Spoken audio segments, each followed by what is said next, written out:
bonsoir tout le monde. Comme pour le grain, on fait un petit essai en vidéo pour le secteur du porc. En fait, c'est les données du bilan d'aujourd'hui, le bilan mensuel d'offres et de demande de l'USDA, mais pour le secteur du porc.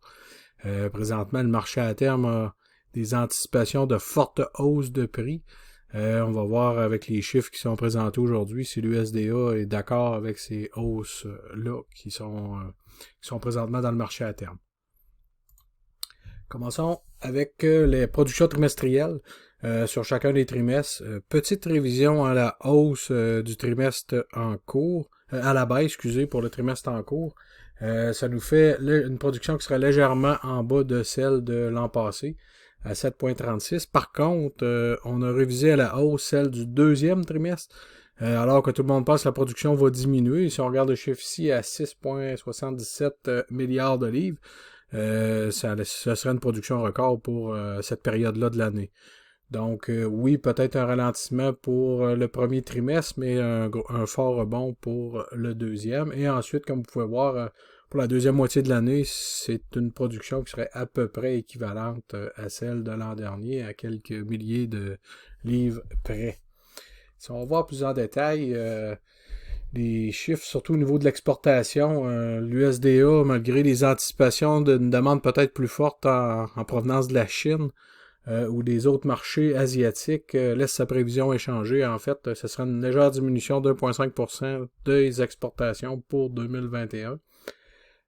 Donc, ça totaliserait 7,175 milliards de livres versus 7,282 milliards de livres l'an dernier, qui était en passant un volume d'exportation record. Est-ce que la Chine va réellement exploser? On a eu les chiffres de janvier hier, en fait. La Chine avait un fort recul, presque à 30% de baisse sur son volume qu'elle avait acheté en janvier, une baisse sur son volume de décembre. En fait, les exportations totales de janvier étaient en baisse de 11% sur celles de l'an dernier. Et c'est ce que le rapport hebdomadaire nous donnait comme indication tout au long du mois de janvier. En fait, depuis même en février, depuis le début de l'année, à chaque semaine, les volumes sont moins importants. Les volumes qui sont expédiés sont moins importants que l'an dernier. Donc, ça vient confirmer un peu les craintes de l'USDA avec les baisses prévues. Et en ce qui concerne les achats de la Chine aussi est en retard dans ses volumes d'achat versus ce qu'elle avait au livre l'an passé à pareille date. Donc, on verra. On a juste 2 mois d'écoulés dans l'année. Beaucoup de temps encore pour rattraper ces écarts-là. Mais présentement, ça nous indique peut-être un recul des exportations, surtout si la Chine ne réussit pas à acheter au moins un volume équivalent l'an dernier. L'an passé, elle avait acheté un volume record de plus de 2 milliards de livres en provenance des États-Unis. Ça a été le premier acheteur, en fait. C'était classé numéro 1 en termes de volume. Présentement, le Mexique est en train de reprendre sa place tranquillement, avec un volume très légèrement supérieur à ce que la Chine a acheté.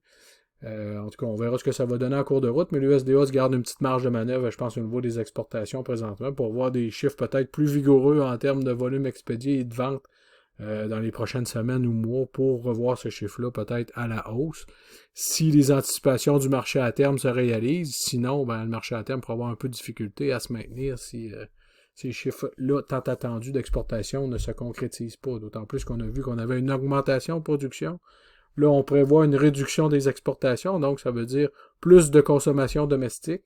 Ce que l'USDA a mis aussi dans ses chiffres, ça veut dire qu'il a prévu une augmentation de 1% de la consommation domestique, qui passerait de 52 à 52,5 livres par habitant. C'est un niveau qui est assez semblable à celui de 2019, en fait. Tout ça se reflèterait par un prix qui serait presque 30% plus élevé cette année que l'an dernier.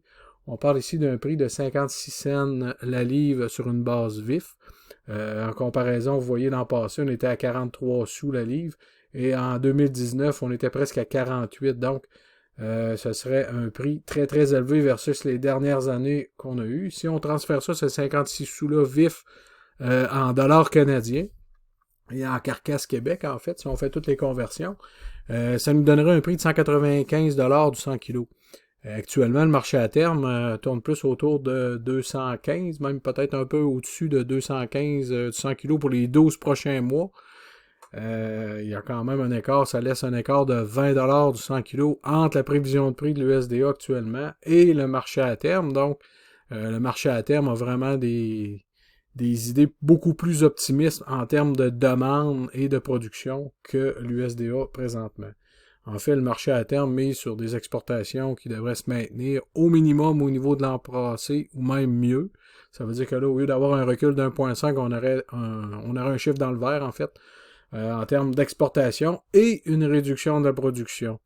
L'USDA, pour justifier son augmentation au deuxième trimestre, en fait, sa production record, on parle ici de poids de vente. Poids de vente qui resterait plus élevé que l'an dernier.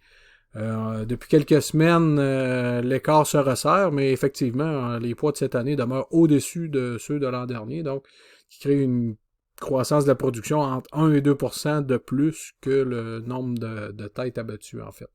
La semaine dernière, les abattages étaient sous les niveaux de l'an passé, en tête et en production.